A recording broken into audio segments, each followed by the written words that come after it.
still believe in for the Europa League in the next season.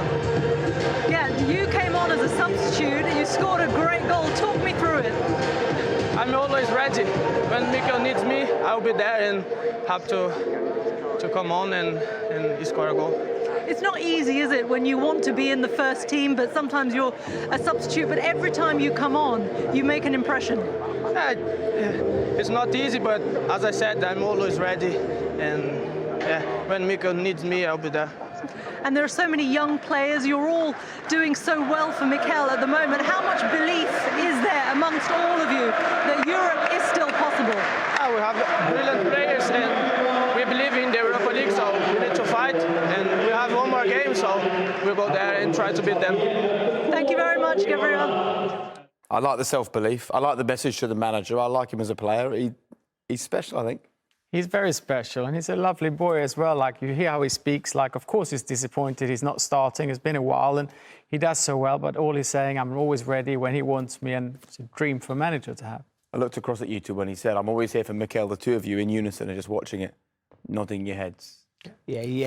It's what you want to hear. It's what you want to hear. Like, young lad, excited to be there, not overawed by it. Every time he does come on, Reshman's right, he makes an impact. He's pressing from the front, and he changed the game for Arsenal when he come on. He got that youthful energy. There's so many good, positive things to be for this Arsenal team going forward. And this occasion here, as the ball gets back to Odegaard here, drops it on his right foot. Ward doesn't get out quick enough, but he gambles. Martinelli gambles. That's a sight. He'll score goals in his career. I can tell by that one incident, because he gambles at the far post, gets his body into it, and gets it in, and that was the crucial goal. He has that instinct. He just gets there and he reads it so well. It's not what you learn in a book. And he has that feeling, and he'll score a lot of goals in his career, I think. How great is his potential? Like, Arsenal fans are excited about him. Are you? I'm extremely excited about him. That's what I mean. He's not what you see every day. He has that feeling when he goes and something different happens, and he scored more goals than you maybe think he will score. And I mean, I remember last season, the great headers. There was all kinds of goals from him, and it's more about his intuition, where he wants to be. And no, they should be excited. Interesting. Let's talk about Nicolas Pepe. His stats are up this season. He played well again tonight. We're sort of waiting though for that moment, aren't we, where you see him and go, right, there he is. No, he's a future Arsenal player. Listen, he was extraordinary in Liga. You know, he's a dribbler. He can go both ways. He glides with the ball, he shuffles with both. He's a fantastic player. We've questioned where it has been. Now, for this finish here, on his weak foot, ghosting into the box, that's the Nicolas Pepe that we've seen before. You know, he takes it, he times his run here, bang. That ain't an easy finish by no stretch of the imagination. He's got to get his leg up, he's got to get a good connection and guide it with your weak foot. It's a fantastic finish. He's coming into his own at the moment.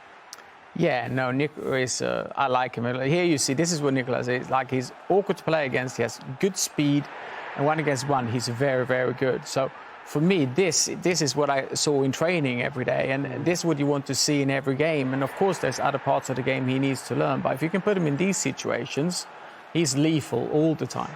What are the areas that he still needs to learn and needs to work on? No, but like, he came from a league where, when I saw it a little bit, he could cheat a little bit in defensive work. He could stand and wait a little bit, so then he countered, he couldn't run, and he did 1-against-1, and he scored a lot of goals. Maybe at Arsenal, he needs to do other stuff, like he needs to work maybe more as a unit, defending, and I think that's what he's learning at the moment.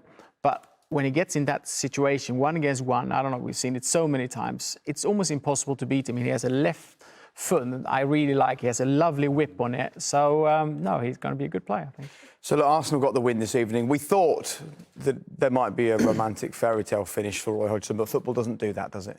Yeah, it doesn't, and I feel for Roy. But for me, when I talk about the frailties in this Arsenal team, it's the same things we've been seeing for years and years. And talking, you know, you hear Arsenal fans talking in the pubs and that, and it's always the same things.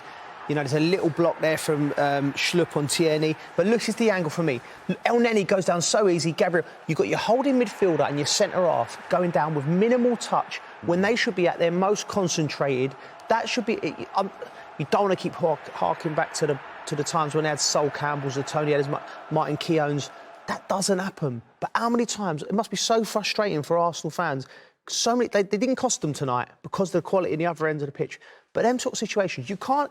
If you're El Neni and you're the enforcer A hand goes on your back, in that you stay up, you follow your runner, and if it's a great cross like it was, and a great header like it was, you hold your hands up. But both of them to be on the floor, looking up as Benteke heads it in, it's just, it ain't good enough.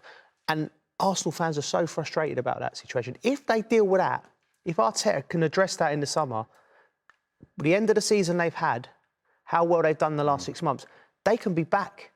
You know, maybe not challenging for the top, but certainly challenging for Champions League again. So there is a lot to be positive about, but they need to address that. But how many times have we been saying that over the years? Mikel, if you ever needed a victory, tonight was it, wasn't it?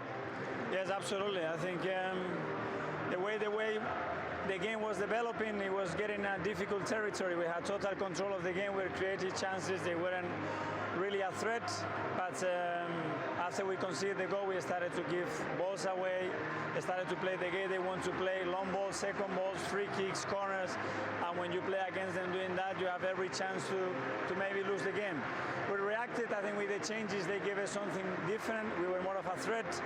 And Gabriel scored a really important goal, and it's a big win for us. Yeah, how proud are you? Because there are some times in the season where the team might not have been able to fight back in the way that they did, but there's something different, isn't there, at this point in the season? Yeah, it's a really tough place to come here and win. You know that you come against a very physical team, that they don't need much to get into your box, and once they are there, they are a real threat. For big parts of the game, we managed to stay away from that game, but then when the moment we started to not do with the ball what we had to do, the game changed, and then anything is possible. Pepe with 2 really good goals. Martinelli as well. He's had to wait for his opportunity, hasn't he? But when he steps up, he really does perform for you. Well, that's his quality. He's got great timing to arrive from the box. He's a real threat in front of goals, and he has mailed the space and the timing to attack it, and he has scored a big goal for us. 4 wins in 4 games now under your tenureship. How proud are you of that, especially the timing of it?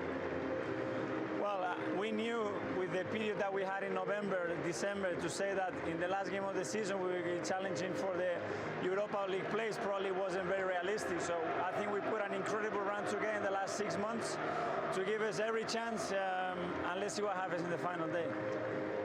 You've always believed in your young players as well, haven't you? You've stuck by them and they're really performing for you. I think they deserve that. I think they've given us so much this season. They are willing to improve. They work so hard. They have a special feeling towards the club, and when that's that way, you have to give them the opportunity, and then it's up to them to take it.